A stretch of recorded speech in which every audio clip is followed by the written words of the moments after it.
Saludos amigos y bienvenidos una vez más a Cardio 360, el programa donde hablamos de corazón a corazón sobre la enfermedad cardiovascular. Yo soy el doctor Javi Rivera y estamos aquí de nuevo para traerles un tema que es para mí uno de los temas más importantes que ustedes pueden recibir de nuestra parte, ya que vamos a hablar de una enfermedad que sinceramente yo pienso muchas personas no lo ven como una enfermedad.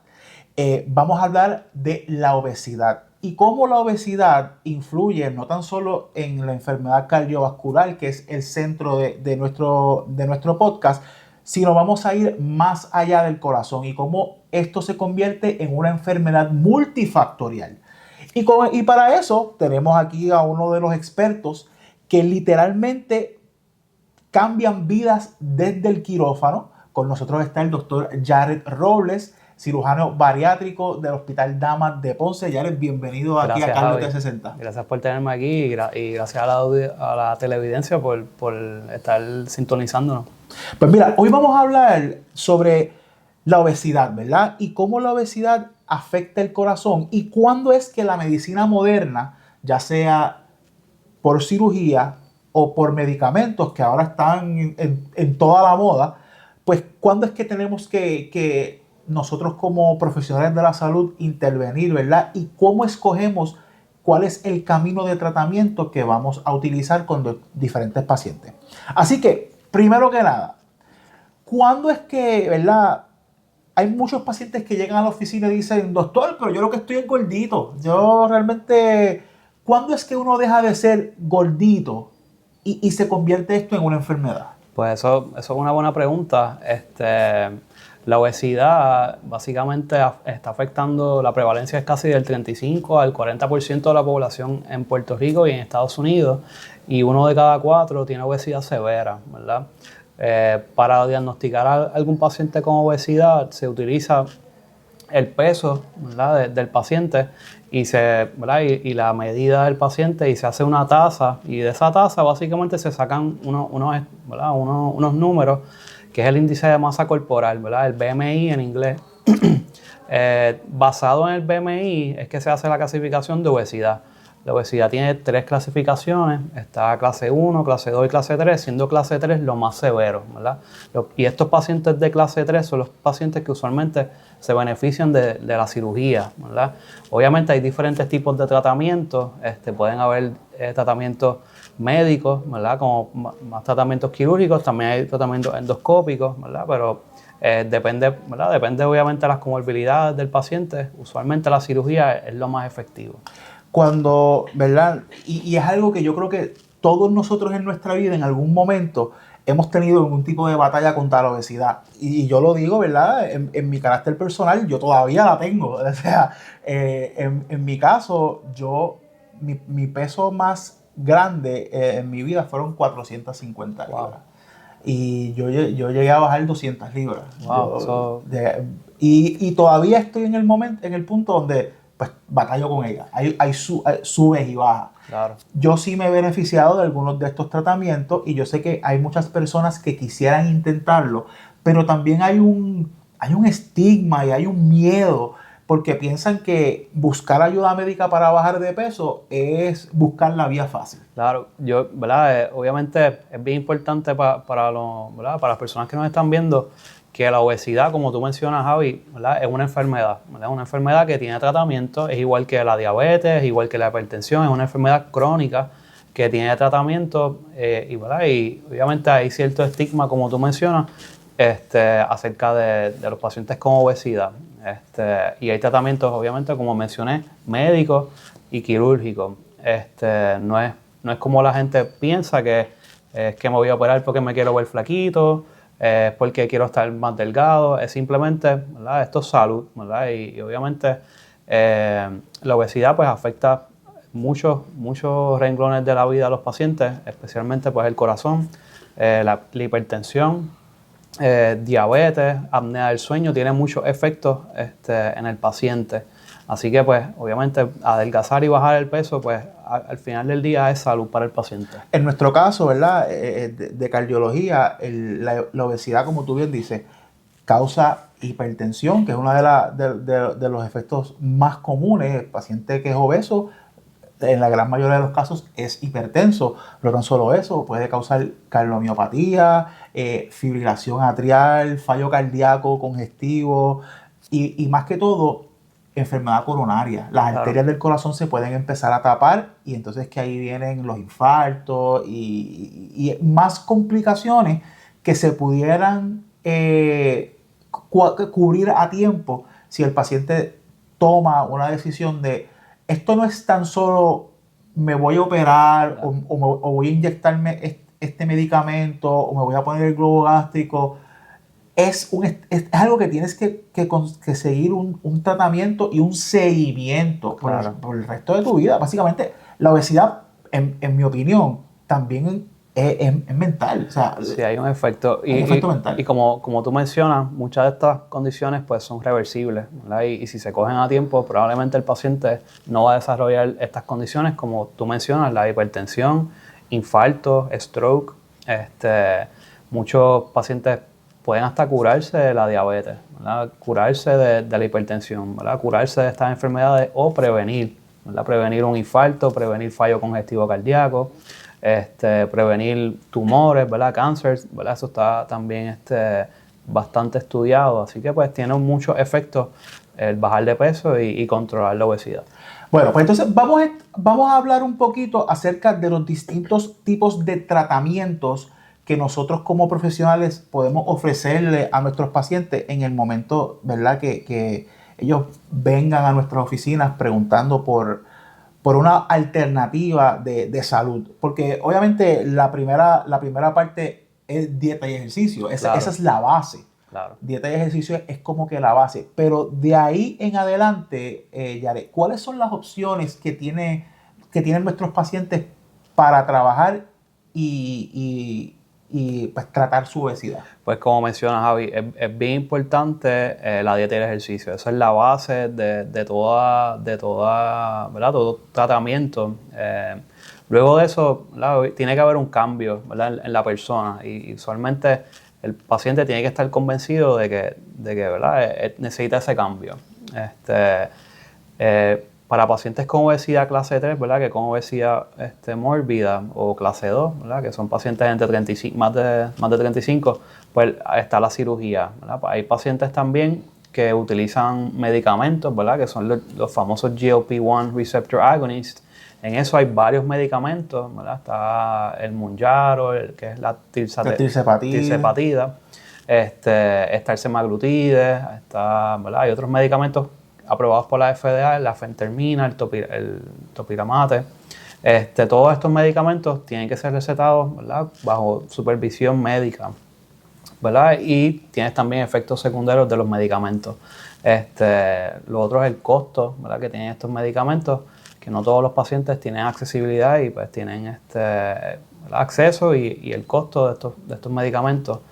Lo otro es que son reversibles, ¿verdad? Y esto es algo importante que los pacientes sepan, que necesitan inyectarse, ¿verdad? Cada cierto tiempo, ¿verdad? Porque si no pierden el efecto que tienen metabólicos, ¿verdad? También están los tratamientos endoscópicos, hay balones gástricos que se pueden poner, hay unos procedimientos endoscópicos que es la gastroplastía endoscópica. Son tratamientos, ¿verdad? Que son para pacientes que pueden perder, no tanto como la cirugía, pero son pacientes que pueden ser como puentes para poder operarse en algún momento. Y luego, ¿verdad? Por último, está la cirugía. No lo menciono como último porque es lo último que se hace, pero ¿verdad? Es una opción versus medicamentos que es bastante duradera comparado con los medicamentos que pueden tener un efecto de rebote. Y precisamente esa es mi próxima pregunta. ¿Cómo ustedes deciden cuál es el tipo de procedimiento que es mejor para el paciente? Sí, pues eso también muy buena pregunta y muchos pacientes me la hacen. Y es una evaluación, ¿verdad? Eso requiere una evaluación médica basada en las comorbilidades del paciente, ¿verdad? Hay pacientes que tienen mucha enfermedad metabólica, pacientes que tienen enfermedad diabética, pues esos pacientes se benefician de lo que llaman un Roux-en-Y gastric bypass, ¿verdad? Pero está también la manga gástrica que se utiliza, pero como le digo, es una conversación con el paciente basada en las comorbilidades del paciente. Ok, hablaste de root and wide gastric bypass y la manga gástrica, que también se conoce como el sleeve gastrectomy. ¿Cuál es la diferencia entre una y la otra? Sí, el sleeve es la más sencilla. El sleeve se saca aproximadamente, se reseca y se saca del cuerpo 70-80% del estómago. Y así que queda como en forma de guineo, los pacientes le llaman así.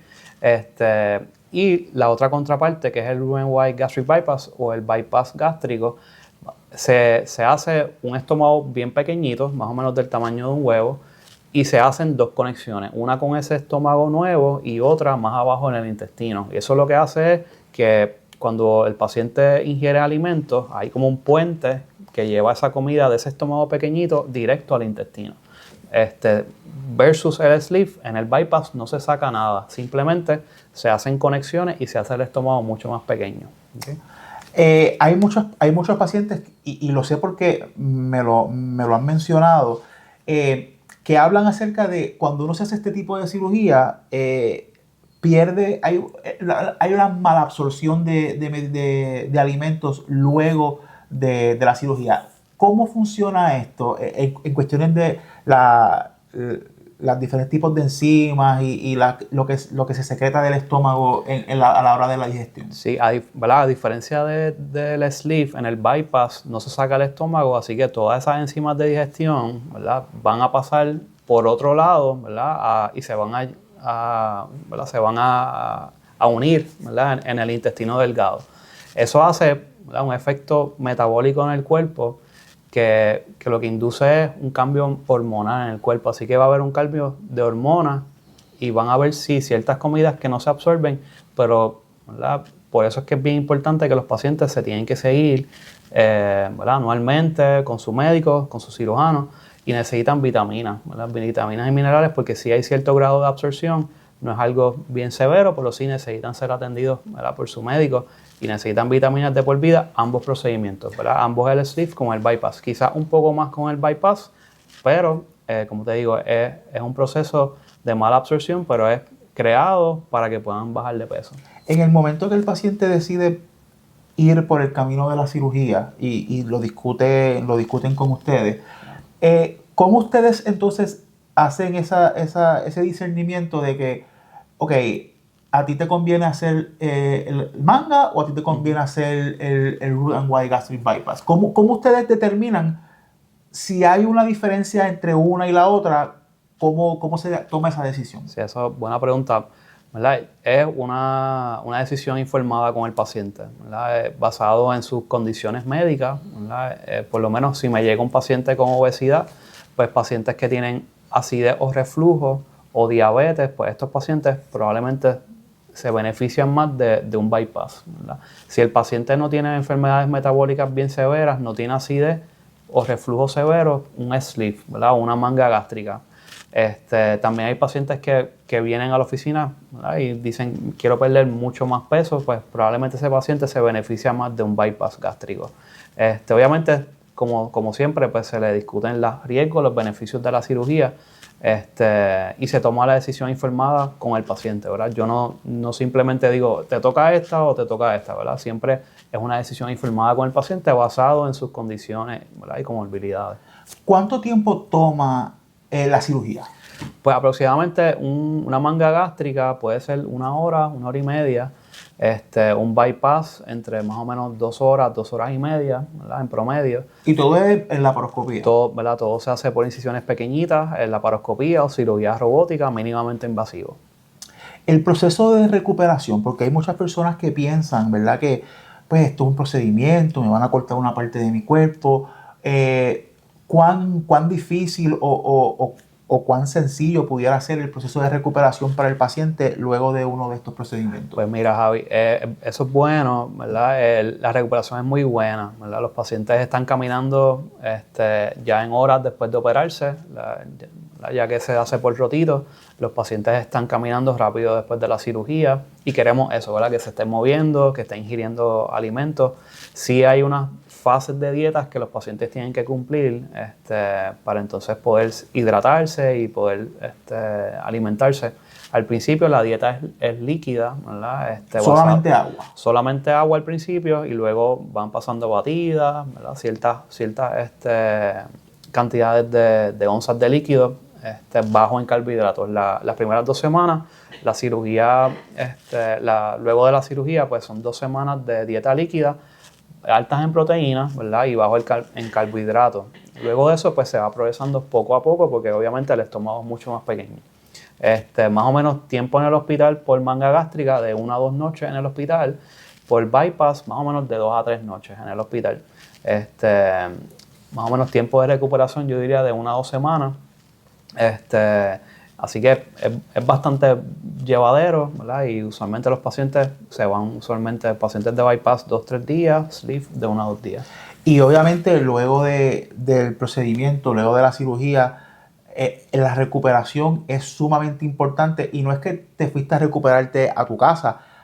Hay que tener un seguimiento en la oficina porque es bien importante, ¿verdad? Que los pacientes sepan que esto no es me operé, me fui y ya. O sea, es importante que usted siga un proceso para que pueda sacar el beneficio que están buscando. Sí, el seguimiento es de por vida, ¿verdad? Los pacientes de cirugía bariátrica pues necesitan, por lo menos se ven al mes, ¿verdad? Se van 2 semanas después de operarse al mes y luego cada 3 meses hasta 1 año, ¿verdad? Y luego de eso anualmente. Como te había dicho, depende de la cirugía, especialmente los pacientes de bypass necesitan seguimiento, ¿verdad? Por lo que mencionamos de la mala absorción de vitaminas y minerales que necesitan ser monitoreados anualmente. En el momento, ¿verdad? de la recuperación y el proceso de seguimiento con ustedes, en tu experiencia, ¿verdad? ¿Cuál ha sido tu experiencia en cuestiones de cómo has visto a los pacientes bajar de peso? ¿Cuál ha sido ese porcentaje de éxito que han tenido con este tipo de procedimiento? Pues es bien, ¿verdad? Es bien bonito, ¿verdad? Porque uno ve al paciente al principio, ¿verdad? Y este proceso, para que sepa, es un proceso que dura, ¿verdad? No es simplemente como otras cirugías que yo te envío al laboratorio y te operé y ya, no. ¿Verdad? Este procedimiento, yo veo al paciente de antemano más o menos de 6 meses, 1 año antes de operarse, ¿verdad? Así que los pacientes... Y usualmente tienen que ir a otros especialistas, claro, para diferentes tipos de clearance. No es como que te vio el internista y ya. Claro. Tiene que verte un psicólogo, creo que tienes que hacerte la prueba de apnea de sueño también. Sí, ¿verdad? No es como las personas piensan que pues voy al cirujano, me van a operar. No, ¿verdad? No funciona así.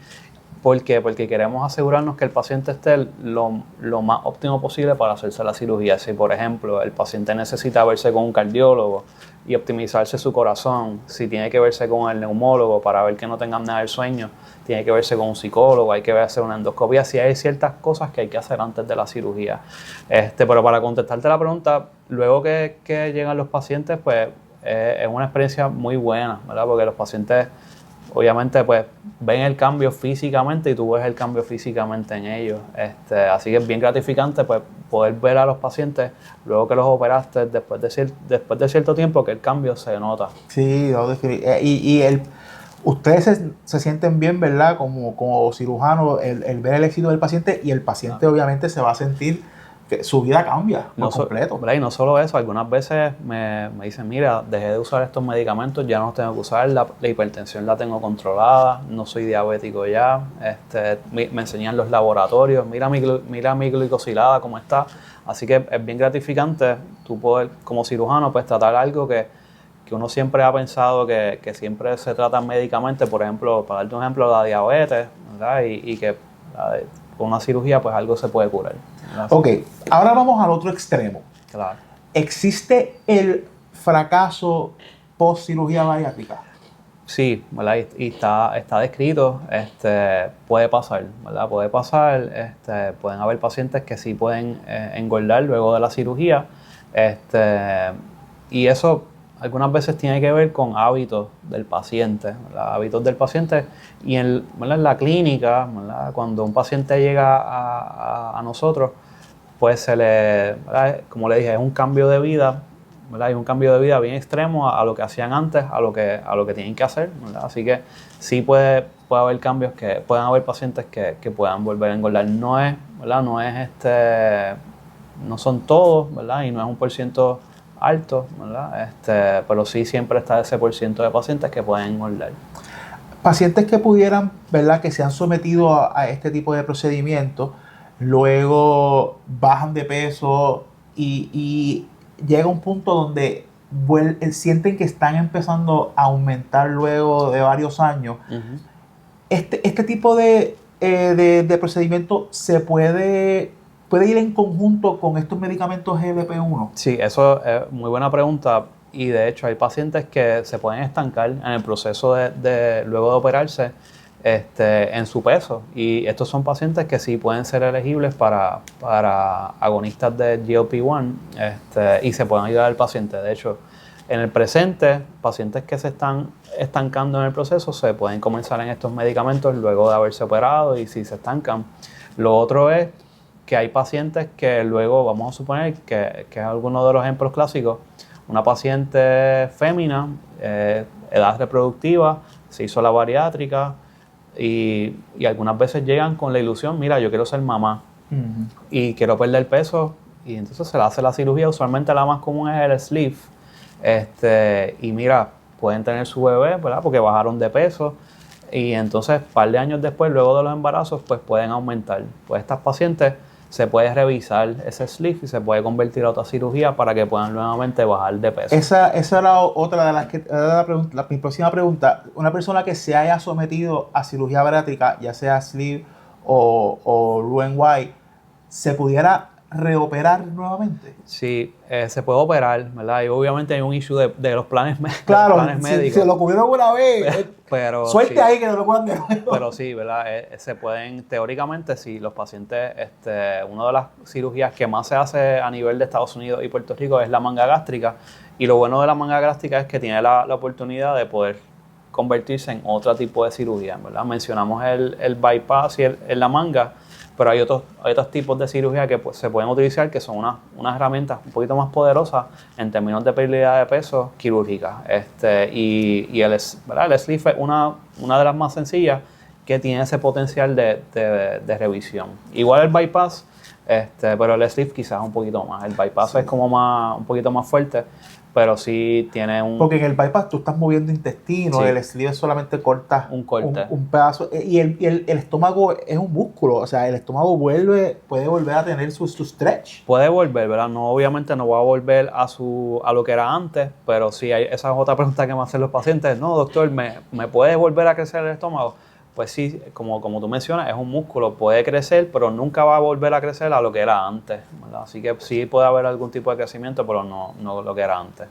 Así, indiscutiblemente, estos tipos de tratamientos, ¿verdad? Porque obviamente la semaglutide, los tirzepatide, el globo gástrico, son tratamientos a corto plazo. Claro, ¿verdad?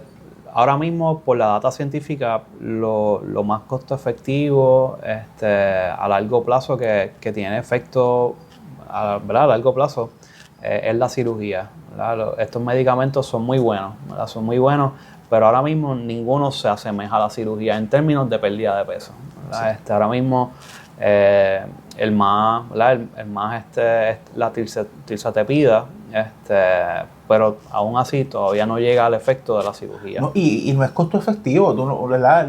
El paciente promedio no puede estar pagando $300, $400 al mes para recibir ese tratamiento. Sí, eso yo he escuchado 1,200. Eso es como que los especiales que hay sí. Por ahí. Pero por lo menos 1,200. Fuerte. Es fuerte, ¿verdad? Y muchos de los planes médicos cubren la cirugía, ¿verdad? Si hacen todas las cosas pertinentes para poder operarse. Ok, a los amigos que nos están viendo, que estén interesados en recibir más información, visitar la oficina, comunicarse con ustedes, ¿cómo pueden hacerlo? Pues pueden llamar a la oficina de la clínica bariátrica en el Hospital Dama. Estamos allí para servirles y con mucho gusto los vamos a ver. Ahí la tenemos en pantalla, así que si usted tiene el interés de recibir más información, de ser atendido por el doctor Robles o por cualquiera de sus compañeros. Ahora mismo hay un grupo un grupo de 3 cirujanos que están trabajando. Somos 4 en total. Cirujanos. Somos 4 en total. Está la doctora Dayón, que es la jefa. Está el doctor Héctor López y el doctor Emanuel Mejía y este servidor. Así que, Yaret, muchas gracias por estar aquí conmigo, Javi, claro que sí, en Cardio 360. Amigos, eso sería todo por esta edición de nuestro programa. Le agradecemos por su sintonía y en los próximos episodios, y creo que el próximo episodio después de este, vamos a retomar el tema de la obesidad, pero con el doctor Edwin Molina, que nos va a hablar específicamente de cómo la obesidad afecta el corazón. Así que de parte del doctor Yaret Robles, yo soy el doctor Javi Rivera. Gracias por su sintonía y nos vemos en la próxima aquí en Cardio 360. Gracias.